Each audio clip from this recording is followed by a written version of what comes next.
দোসরা এপ্রিল পানিহাটির অম্বিকা মুখোপাধ্যায় রোডে পুকুর ভরাটের খবর দেখানো হয় নিউজ 18 বাংলায়। অভিযোগ খতিয়ে দেখার পর নিউজ 18 বাংলার খবরের জের এবং তারপরই নড়ে চড়ে বসলো প্রশাসন। পানিহাটি 34 নম্বর ওয়ার্ডে বন্ধ পুকুর ভরাট বন্ধ করলেন উপপ্রধান ও কাউন্সিলর। পুকুর ভরাট করায় পুকুর মালিককেই ধমক দিলেন তারা। আমাকে চিঠি করবে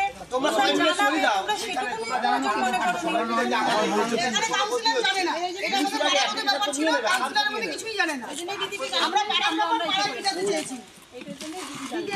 কিছুই জানে না, আমরা পাড়ার বিষয় আমরা পাই না। উনি ডিসিশন নিয়ে সরাসরি রয়েছে আমাদের সঙ্গে প্রতিনিধি সুবীর। সেখানকার স্থানীয় বাসিন্দারা কতটা খুশি? নিউজ 18 বাংলার খবরের জের পুকুর ভরাট বন্ধ করলো প্রশাসন। দেখো, এই যে পুকুর মালিক, তার নাম হচ্ছে রঞ্জু দাস, এবং এই রঞ্জু দাস কিন্তু পানিহাটি পৌরসভার একজন কর্মী, এবং তিনি তার এই পুকুর এবং এই যে এলাকায় এই পুকুর ভরাটের ঘটনা ঘটছিল, আমরা আমাদের নিউজ 18 বাংলায় খবর দেখানোর পর তারপরে কিন্তু স্থানীয় কাউন্সিলর থেকে শুরু করে যা উপপৌর প্রধান, তারা কিন্তু আশ্বাস দিয়েছিলেন যে তারা ঘটনাস্থলে যাবেন এবং এই পুরো ঘটনাস্থল পরিদর্শন করে দেখবেন। যদি এই ধরনের কোনো ঘটনা ঘটে তাহলে কিন্তু তারা ব্যবস্থা নেবেন, এবং যেমন কথা তেমন কাজ। এবং তারা কিন্তু ঘটনাস্থলে যান এবং ঘটনাস্থলে গিয়ে কিন্তু তারা যখন দেখতে পান যে একদম সেইভাবেই কিন্তু পুকুর ভরাটের কাজ চলছে, তারপরে কিন্তু তারা একদম পরিষ্কার সেখানে নির্দেশ দেন যে কোনো রকমভাবে কিন্তু কোনো পুকুর ভরাট করা যাবে না। এবং পুকুর মালিক যিনি রয়েছেন তাকে তারা ডেকে পাঠান। তিনি যখন এসে সে যখন মানে বিভিন্ন সময় বিভিন্ন রকম সাফাই দিচ্ছিলেন এবং তিনি বলছিলেন যে রাস্তা সম্প্রসারণের জন্য এলাকার মানুষের দাবি দীর্ঘদিন ধরে ছিল, সেই কারণেই তিনি এই পুকুরের পাড় বাঁধাচ্ছিলেন যাতে রাস্তা সম্প্রসারণ করা যায়। কিন্তু সেখানে দেখা যাচ্ছে যে যতটুকু জায়গা পাড় বাঁধানোর জন্য রাখার কথা, তার থেকে অনেকটা বেশি জায়গা নিয়ে কিন্তু এই পুকুর ভরাটের কাজ করছিলেন। এবং এই গোটা ঘটনায় কিন্তু একদম আমাদের ক্যামেরার সামনেই এই যে পুকুর মালিক, তাকে কিন্তু একদম ধমকের সুর দিতে দেখা যায় উপপৌর প্রধান সুভাষ চক্রবর্তী এবং কাউন্সিলর মিঠু মজুমদার। পুকুর মালিকের কি বক্তব্য একবার শোনাবো আপনাদের।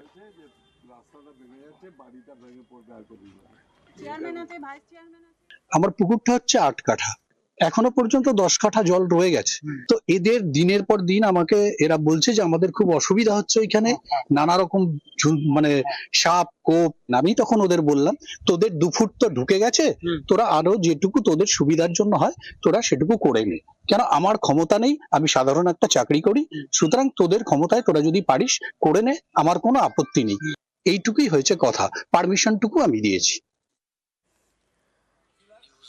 আমরা শুনলাম সুবীর তার বক্তব্য, কিন্তু প্রশ্ন এই জায়গাতেই, যেখানে পুকুর ভরাট করা হচ্ছে সেই মালিক জানছেন এবং স্থানীয় বাসিন্দারা যখন সেখানে অভিযোগ জানাচ্ছেন, তারপরে এতটা সময় লাগলো এবং নিউজ 18 বাংলার খবরের জেরেই নড়ে চড়ে বসলো। দেখো, কাউন্সিলর মিঠু মজুমদার যেটা জানাচ্ছেন যে তার কাছে কিন্তু অনুমতি চাওয়া হয়েছিল, যে এই যে পুকুরের যে পাড় বাঁধানো, তার জন্যই কিন্তু একটা অনুমতি চাওয়া হয়েছিল। কিন্তু পৌরসভায় কিন্তু কোনো রকম কোনো লিখিত কোনো রকম কোনো কাগজ তারা কিন্তু জমা দেননি বলেই কিন্তু পৌরসভার তরফ থেকে জানা যাচ্ছে। এবং এই যে ঘটনা, কাউন্সিলর যেটা বলেছিলেন যে পুকুরের পাড় বাঁধানো হবে, সেটাই তিনি জানতেন। কিন্তু পুকুর বাঁধানোর নাম, পাড় বাঁধানোর নাম করে এইভাবে পুকুরের একটা বিশাল অংশ জুড়ে এইভাবে বাঁশের ব্যারিকেড করে পুকুর ভরাট করছিলেন পুকুর মালিক, সেটা কিন্তু কাউন্সিলর জানতেন না। কাউন্সিলর যখন ঘটনাস্থলে যখন যান, তার কিন্তু সেখানে গিয়ে কিন্তু অবাক হয়ে যান যে এইভাবে পুকুর এইভাবে ভরাট করা হচ্ছে, এবং সেই জায়গা থেকে সরাসরি কিন্তু পুকুর মালিককে সামনে দাঁড়িয়ে থেকে ধমক দেন। এবং তারা কিন্তু প্রত্যেকেই একদম পরিষ্কার বলেছে যে পুকুর ভরাট কোনোভাবে করা যাবে না, এবং এই যে মাটি ফেলা হয়েছে সেই মাটি পুনরায় আবার কিন্তু সেখান থেকে তুলে পুকুরকে আবার আগের অবস্থা ফিরিয়ে দেওয়া। পাটটা ভাঙতে ভাঙতে বাড়ি ভাঙছিল, পাড়ার লোকেরা তখন ধরেছে যে আমাদের এই ইটা বাদিয়ে দাও।